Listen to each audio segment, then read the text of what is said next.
Sampurasun. Rampes Rahayu. Assalamualaikum Abah. Waalaikumsalam. Abah sehat? Pangestu, mungkin saulana sehat. Alhamdulillah. Abah, aku tuh pengen lanjutin yang perhitungan kala cakra itu ya, yang Ya. Parahiang. Itu gimana gitu? Ya. Ini kebetulan Abah ada warisan dari orang tua ya. Mungkin kalau bahasa kekinian mah ini adalah artefak. Nah, manuskrip tapi berbahan dasar kayu.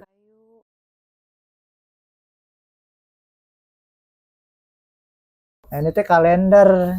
Ada huruf kuno namanya Haksararea. Haksararea itu Haksara Parahiang. Jumlahnya 33. Kalau ini yang ini adalah angka. Ini angka juga angka kuno. Namanya angka Sadria. Kalender Parahiang itu terdiri dari nomor kuno atau hitungan kuno Parahiang dan Haksara kuno Parahiang atau disebut Haksararea. Haksararea. Ya. Kalau Haksarareanya 33 hurufnya. Ya. Kalau angka itu dari 0 sampai 9. Cuman nolnya tidak dimasukkan di sini. Makanya di Parahiang itu satu pekan itu berjumlah 9 hari. Seminggu tuh ya, 9 hari. Ya, sepekan itu 9 hari dari hari 1 sampai hari 9. Nah, satu bulannya itu berjumlah 33 hari didasarkan kepada jumlah huruf. Yang 33 yang dikenal dengan Nusa Telung Puluh Telu atau Nusa 33. Nusa 33. Ya. Nah, ini jumlahnya 33, maka satu bulannya ini tetap 33 hari. Kalau di Parahiang itu, hitungan Parahiang, sebulan itu 33 hari. Seminggunya 9 hari. Iya. Nah, inilah yang membedakan. Kalau hitungan waktu mungkin sama, tapi istilah dan cara metode yang berbeda. Itu didasarkan sesuai dengan wilayah yang ditempati. Karena perbedaan musim pun kan beda antara kita dengan di luar negeri kita kan berbeda musimnya. Nah, disitulah perhitungan waktu itu berbeda-beda. Ya, bukan bukan berarti salah. Perbedaan metode, cara menghitung dan jumlah hitungan itu didasarkan dari wilayah mana yang manusia dulu tempati. Nah, jadi khusus untuk leluhur kita yang tinggal di Parahiang, setelah mereka melakukan ilmu titen atau pengamatan, jadi leluhur itu melalui pengamatan mereka mengamati musim ke musim, terus perubahan cuaca.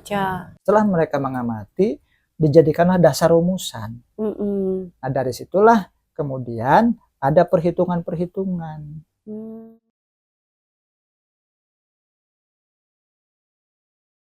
Berdasarkan perhitungan Parahiang, disesuaikan dengan karakter alam yang ada. Nah, maka leluhur Parahiang kemudian menetapkan sebuah metode perhitungan yang disebut kala cakra. Nah, kala cakra ini perhitungan tata ruang dan waktu. Waktu tadi dijelaskan oleh hari yang 9. Nah, terus jumlah hari dalam sepekan itu 9 hari, jumlah hari dalam sebulan itu 33. Terus jumlah bulan dalam setahun ini berjumlah 11 bulan. Bukan 12 ya, kalau ini 12. Nah, 11 ya. 11 bulan. Ini kenapa?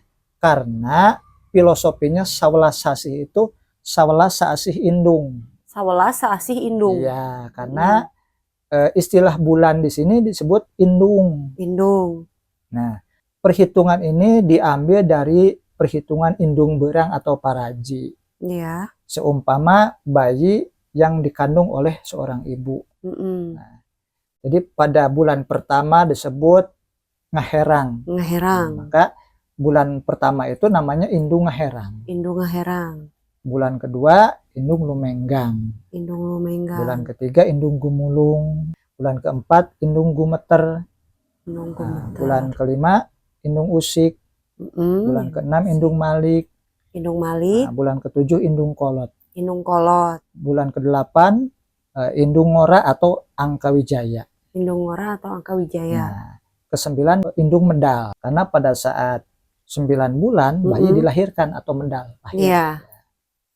Nah, bulan ke-10 itu Indung Tunggal, karena setelah lahir kita manunggal dengan alam. Gitu. Ke-10 tunggal. Ya, tunggal dengan alam. Oke. Nah, ke-11 itu ada 3 nama di bulan ke-11 ini. Untuk periode zaman awal, zaman purba, zaman Aji Putih itu, nama bulan ke-11 itu adalah Bagawat Sri. Bagawat Sri. Nah, Bagawat Sri ini simbol kerakyatan yang pernah Abah ceritakan. Iya. Nah, pada tahap kedua atau zaman Aji Saka ke sini, itu nama bulan ke-11-nya adalah Siliwangi. Siliwangi, iya. Nah, terus yang terakhir itu nama bulan ke-11 itu Taji Malela. Taji Malela. Jadi Siliwangi simbol kepemimpinan. Kepemimpinan. Taji Malela itu simbol satria atau keperwira. Nah, inilah tipe manusia atau prototipe manusia percontohan bagi siapapun yang hidup di Parahyangan. Panutan lah. Iya. Panutan. Ketika Bagawat Sri itu simbol kerakyatan. Tapel Adam atau Bagawat Sri itu sebagai seorang petani, punya keilmuan cara bertani. Disebut tatanen dan titinun, nah disebut tata titi. Kemudian di dalam kesiliwangian atau kepemimpinan dikenallah keilmuan Tritangtu. Kalau di dalam Taji Malela itu dikenal dengan keilmuan Triguna. Jadi Tatwa Rajas Tamas atau dikenal rasa Wasakersa.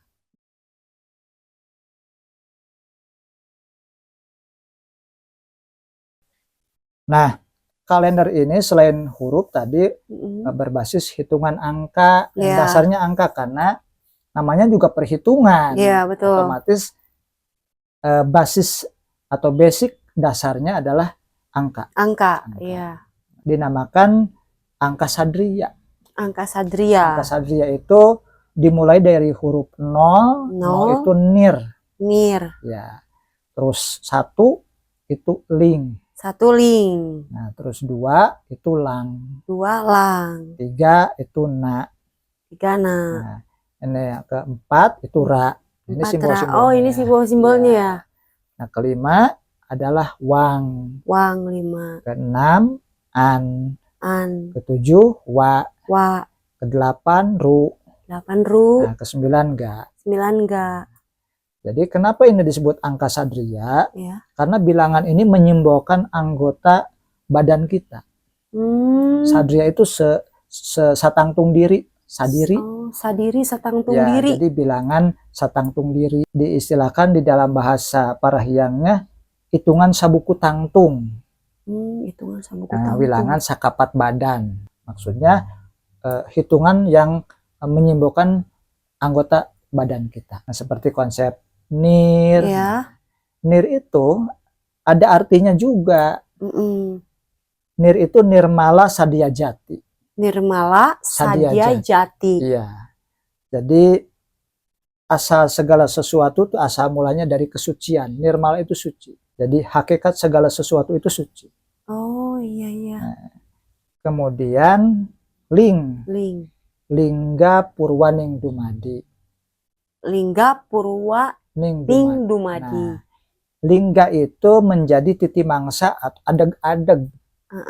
Tonggak. Nah, tonggak keberadaan itu disimbolkan lingga. Ya, kalau di dalam ini awal wujud. Segala sesuatu ngajadi. Purwaning Dumadi itu awal segala sesuatu ngajadi. Nah, terus lang. Lang itu langgeng nagumilang. Ya, langgeng itu berkelanjutan. Bukan berarti langgeng itu kekal, tapi langgeng di sini bersiklus. Berkelanjutan. Ya. Terus yang ketiga itu na ya. Oh, nir. Ling, lang, na. Oh iya. Nah itu nataning triguna. 3 unsur alam. 3 unsur alam. Nah kemudian rahayuning dria. Rahayu itu baik atau bagus. Terus wang, Wang, wangi, wangun sari. wangi, wangun sari. Nah, wangi itu sama dengan nir, artinya suci, bukan wangi harum. Oh, Di dalam bahasa Parahiang, wangi itu artinya suci. wangi suci. Ya, seperti penamaan Eyang Prabu Siliwangi. Nah, kalau di bahasa umum kan wangi itu harum, Iya. wangi kan gitu ya. Tapi kalau di bahasa Parahiang atau di bahasa Pajajaran, Siliwangi itu bermakna sili langgeng, wangi suci. Sili langgeng, wangi suci. Nah, maka di sini wangi wangun sari itu kesucian. Oh. Gitu. Yang dibangun kembali Ya. untuk kembali ke ini, ke sejati yang pertama, nirmala sadia jati. Ya. Makanya ketika kita kan kotor, otomatis mandi, disucikan kembali. Kita dilahirkan dalam keadaan suci, maka setelah berkehidupan kita mengalami kotor, bekerja, disucikan lagi. Nah, ini wangi wangun sari. Jadi disucikan supaya seperti sedia kala. Nah, yang keenam ini an itu andayaning diri. Andayaning diri. Nah, andaya itu kekuatan, energi atau spirit diri kita, semangat. Nah, yang ketujuh ini waluya walagri. Waluya walagri. Nah, waluya itu panjang umur, walagri itu sehat. Iya, sehat, panjang umur dan sehat ya. gitu ya, Mbak ya. Yang kedelapan ini Nah, rumangsa darana. Rumangsa darana. Nah, rumangsa darana itu setelah timbul kesadaran bahwa ketika kita diberikan panjang umur, otomatis kan kita mengalami kehidupan sampai dewasa nih, kematangan dalam hidup. Nah, terus diberikan sehat. Nah, di situ timbul kesadaran. Makanya kemudian darana itu memusatkan pikiran dan perasaan atau bertafakur, mulai memasuki alam kedewasaan di dalam spiritual, kesadaran spiritual. Yang terakhir adalah ga itu galih ning darani. Galih ning darani. Ya. Galih itu, penggalih itu kan hati. Galih hati. Nah, tapi hati yang bermakna kesadaran. Oh iya. Yang sudah disadarkan dalam proses rumangsa darana tadi. Nah, kemudian setelah bertafakur, mendapatkan pencerahan, maka ada di sini yang disebut makom galih, makom kesadaran. Jadi darani di sini, dani artinya eling. Jadi kesadaran sudah mencapai tingkatan eling atau di dalam bahasa agama ma'rifat.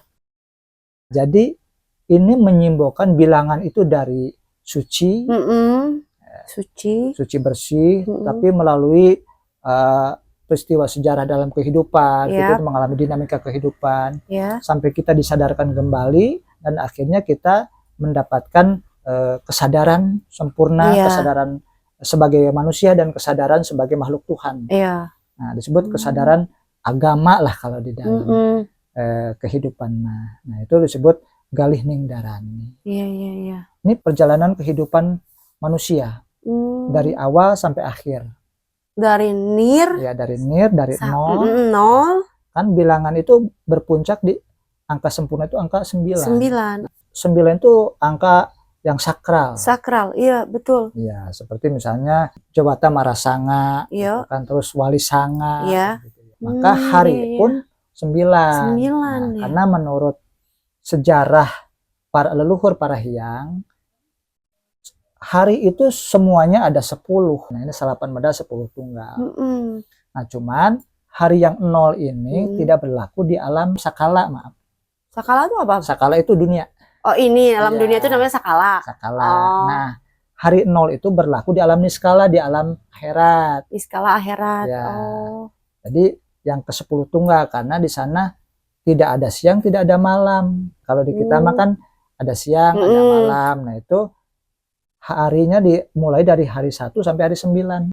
Hari 0 atau hari ke-10, hari tunggal itu berlakunya di alam niskala. Tidak akhirat. Ada siang, tidak ada malam. Inilah filosofinya. Ini yang disebut kompas Parahiang atau kulincer jagat. Konon di pusat inilah dulu Nabi Nuh menancapkan tongkat.